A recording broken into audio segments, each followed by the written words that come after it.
اچھا، بہت سے لوگ کہتے ہیں کہ انہوں نے بیسیکلی سیونگ کر لی ہے، وہ انویسٹمنٹ بھی کر رہے ہیں، لیکن کچھ وقت کے بعد جب انہیں محسوس ہوتا ہے کہ ان کی انویسٹمنٹ سے ان کو فائدہ نہیں ہو رہا، تو وہ ایک تو بددل ہو جاتے ہیں اور اس انویسٹمنٹ کو وقتی طور پر روک بھی دیتے ہیں۔ اب اس سے ان کو وقتی طور پر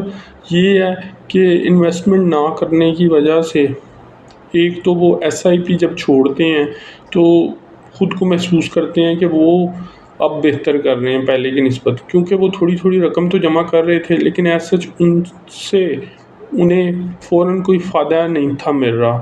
لیکن اگر وہ اس کنڈیشن کو جاری رکھتے تو ایک تو یہ بہت لمبا پیریڈ تھا، دوسرا انہیں جو ریٹرن ہے یا جو فائدہ ہے یا انویسٹمنٹ کا جو گین ہے وہ بھی فوراً نہیں تھا ملنا۔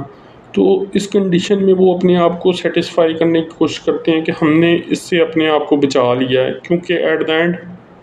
ہمیں کوئی بڑا فائدہ بھی نہیں تھا ہونا اور ہمارے پیسے بھی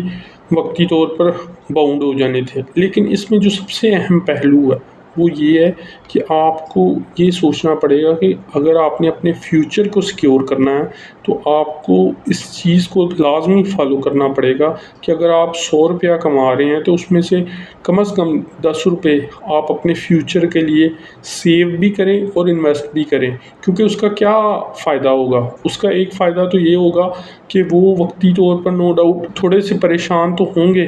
کہ انہیں کوئی فائدہ نہیں ہو رہا سیونگ کا، لیکن ان دا لانگ رن ان کو میجر گینز اچیو ہوں گے۔ وہ تبھی اچیو ہوں گے جب وہ اسٹاک مارکیٹ میں انویسٹ کریں گے یا کسی میوچل فنڈ میں انویسٹ کریں گے، ایکوٹی میوچل فنڈ میں، تو تب انہیں اس چیز کا فائدہ ہوگا۔ لیکن اس کے لیے انہیں صبر کرنا پڑے گا اور لانگ ٹرم کے لیے انویسٹ کرنا پڑے گا اور اپنی ایس آئی پی کو کنٹینیو کرنا پڑے گا، اسے